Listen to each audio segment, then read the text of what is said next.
crianças, tudo bem? Aqui é a professora Mini Cleide e hoje na nossa aula de ciências nós vamos ver sobre teias alimentares, que vai estar no livro de vocês lá nas páginas 23, 24 e 25, tá bom? Vamos lá!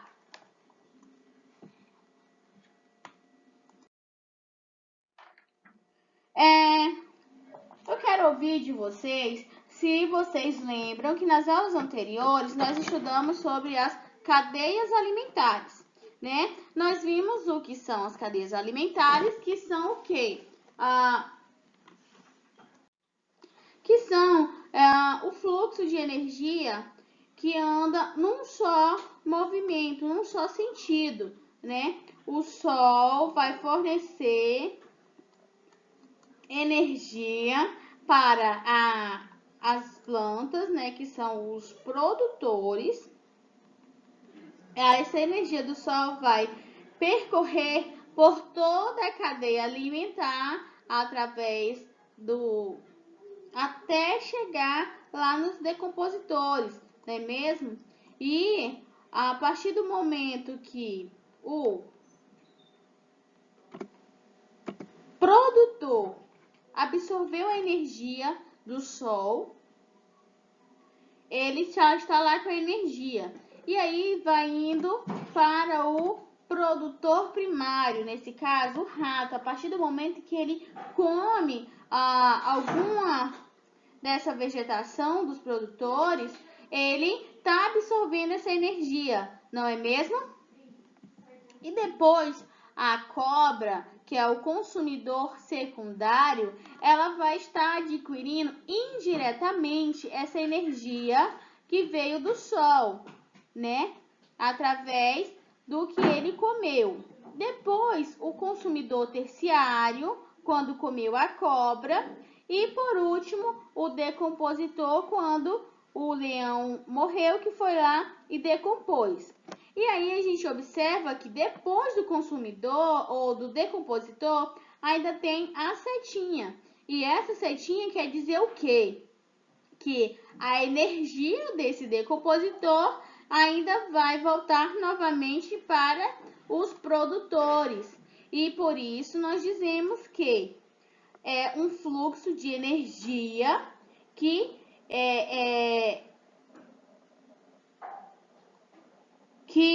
está entrelaçada, formando esse ciclo, porque sempre vai estar fechado. Sempre é um ciclo. Esse ciclo não vai se quebrar, certo? E nós também sabemos o quê? Que a cadeia alimentar é toda energia e a matéria trocada de um ser vivo para o outro, tá bom? Aqui eu vou mostrar um exemplo de teia alimentar.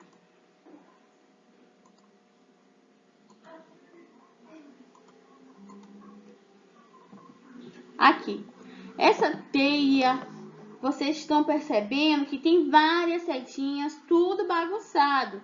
Por que que tá assim, tudo bagunçado? Porque, como o nome diz, é uma teia.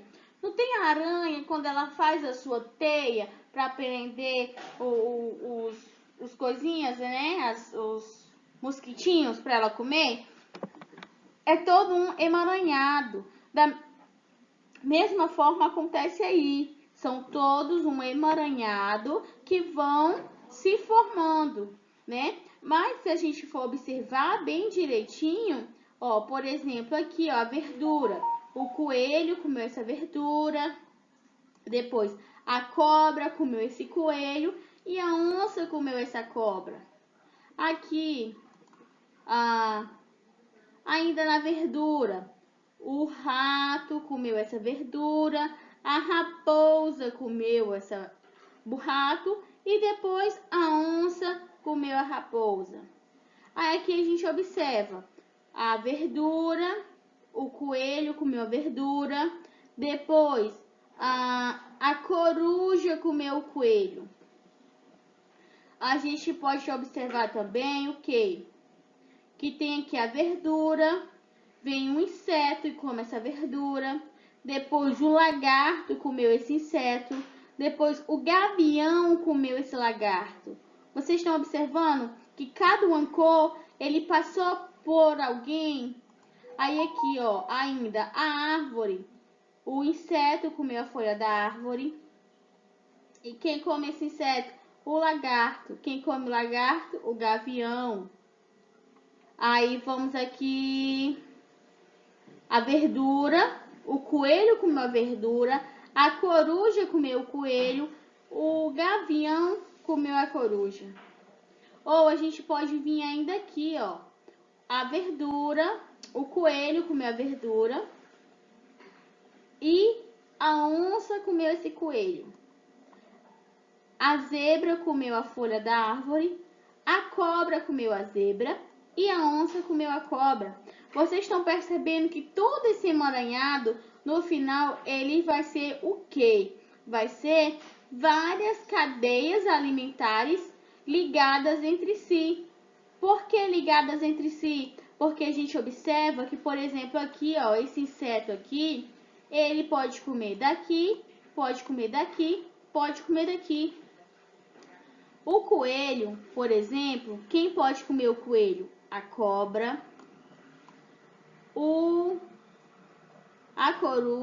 a coruja, bem por aqui, e a onça. Aí a gente pode ver também aqui, ó, que a raposa, o gavião come o lagarto, o gavião come a raposa, o gavião come a coruja, o gavião come o coelho, o gavião come a cobra.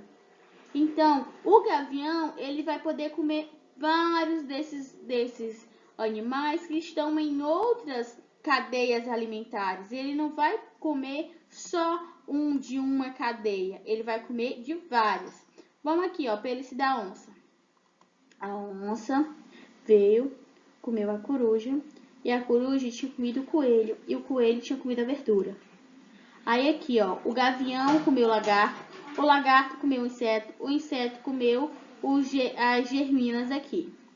Aí, por exemplo, ainda o gavião comeu o lagarto comeu o inseto comeu verdura. A raposa aqui, ó, o gavião come a raposa come o rato e o rato come aqui. A onça comeu a raposa comeu o rato e o rato comeu... Vocês estão observando que todos estão ligados? E isso que é a teia, essa interligação. Vamos para frente. Aí aqui vai estar lá no livro de vocês, né? E aqui vocês têm que perceber o quê? Que no meio ambiente, também é assim que acontece. São várias cadeias alimentares que se cruzam. Por isso, é muito difícil que um ser vivo de uma cadeia alimentar não faça parte de outras cadeias alimentares. Então, isso que é a teia alimentar. Vamos aqui destrinchar essa. Começa aqui, vou pegar o vermelho e vou começar. A vegetação. Quem comeu essa vegetação? O gafanhoto. Quem comeu o gafanhoto? O sapo. Quem comeu o sapo? A cobra. Quem comeu a cobra? A árpia. Vou pegar aqui o amarelo. A vegetação. O gafanhoto comeu a vegetação. O sabiá comeu o gafanhoto. E a árpia comeu o sabiá. Quando eu venho aqui a vegetação, capivara comeu a vegetação. A jiboia comeu a capivara.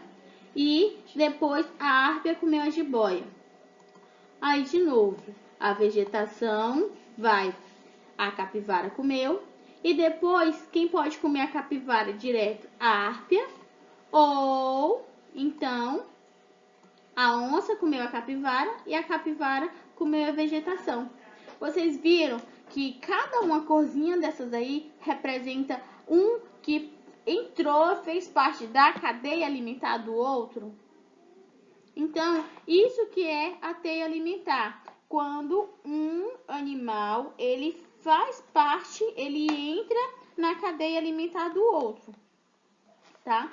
E aí aqui a gente fez lá o entrelaçamento, que foi o capim, a capivara e a onça de azul escuro, o capim, a capivara e a árpia de azul claro, o capim, a capivara e a jiboia de verde, o capim, o gafanhoto, o sabiá e a árpia de amarelo, o capim, o gafanhoto, a rã, a jiboia e a árpia de vermelho. Cada uma dessas cores aí, nós falamos sobre uma cadeia alimentar específica que, juntando tudo, formou-se a teia alimentar. E vocês observem o que? Nós não temos a presença de nenhum fungo e nenhuma bactéria. Por quê? Porque para poder ter um fungo, uma bactéria, a onça ia ter que ser ligada a ela, a harpia ia ter que ser ligada a ela, ou a cobra ia ter que ser ligada a ela. A eles, no caso, né? Os fungos e bactérias. Por isso que eles não aparecem na teia alimentar, tá bom?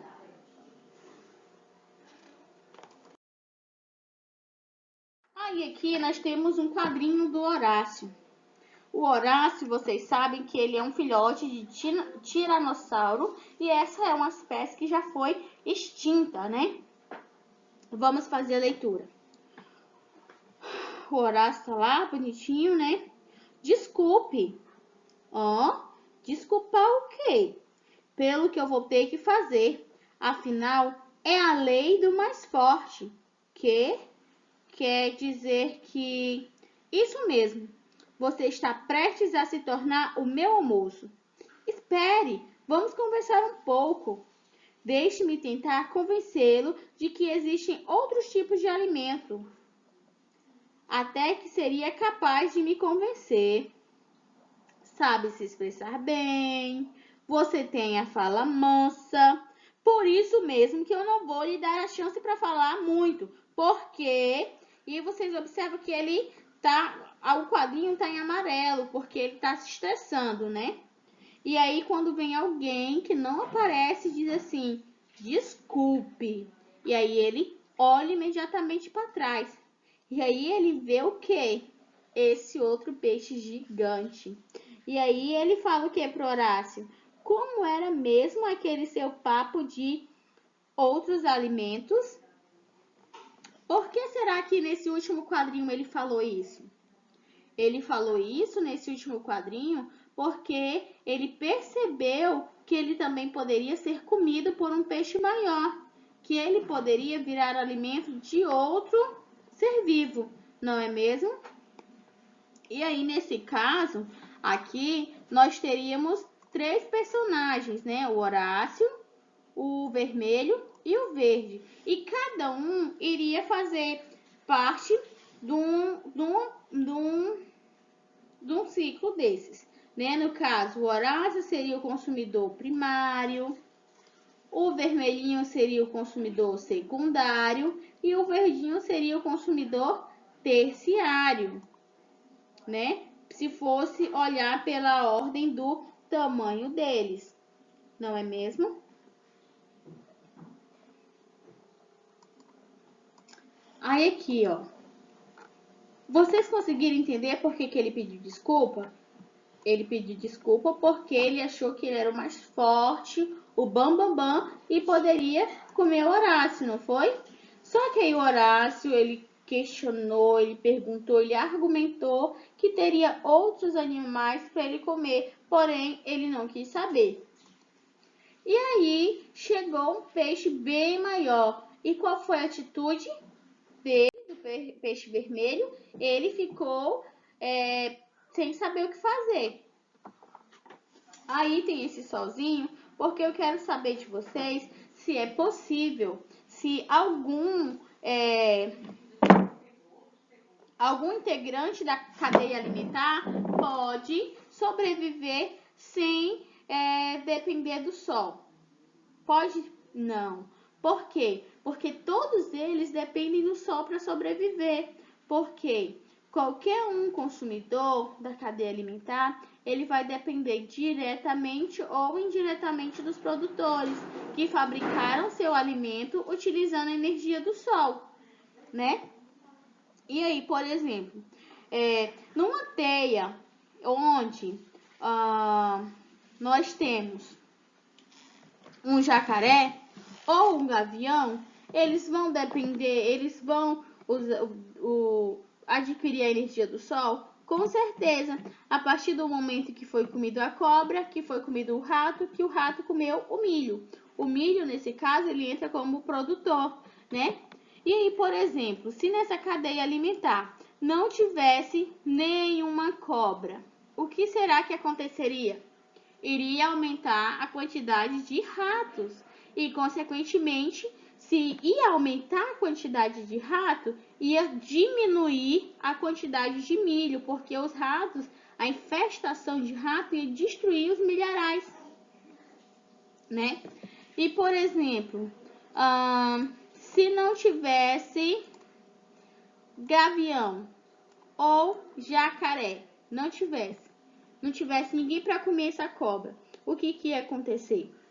Ia aumentar a quantidade de cobras e não ia ter rato suficiente para comer essa cobra. E aí essa cobra ia ter que procurar outros tipos de alimento, né? E aí, se a cobra fosse procurar outros tipos de alimento, o que iria acontecer? Iria ter um desequilíbrio no meio ambiente. Então, nós temos que entender o quê? Que nós não devemos interferir de maneira nenhuma nessas cadeias alimentares, porque elas têm que manter o equilíbrio do meio ambiente. Por exemplo, se não tivesse nenhum alimento pro jacaré, o que o jacaré ia comer? O jacaré, ele ia ficar com fome, ia ter um distúrbio e ele ia ter que ir atrás de comer, sei lá, pessoas talvez ou outras coisas, porque não ia ter a fonte de alimento deles, né? Tá. Aí lá na atividade de vocês tem lá assim, o quadrinho, né? E lá na Ada 1 tem aí, por que o Horácio não foi devorado pelo animal cor laranja? Nesse caso é vermelho. Aí você vai, volta aí a explicação que a gente comentou sobre isso. B. Se você considerar os personagens da tirinha como componentes de uma cadeia alimentar, que papel você daria para cada um deles? O Horácio, ele seria consumidor primário, secundário ou terciário?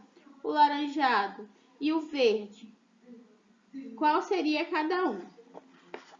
Na 2, tem aí, a da 2. Nessa teia alimentar, o milho é o quê? O milho é o produtor? O milho é o consumidor? Ou o milho é o decompositor? B. O consumidor secundário dessa teia é... Quem é o secundário?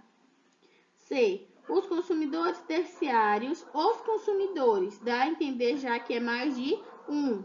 Os consumidores terciários dessa teia são...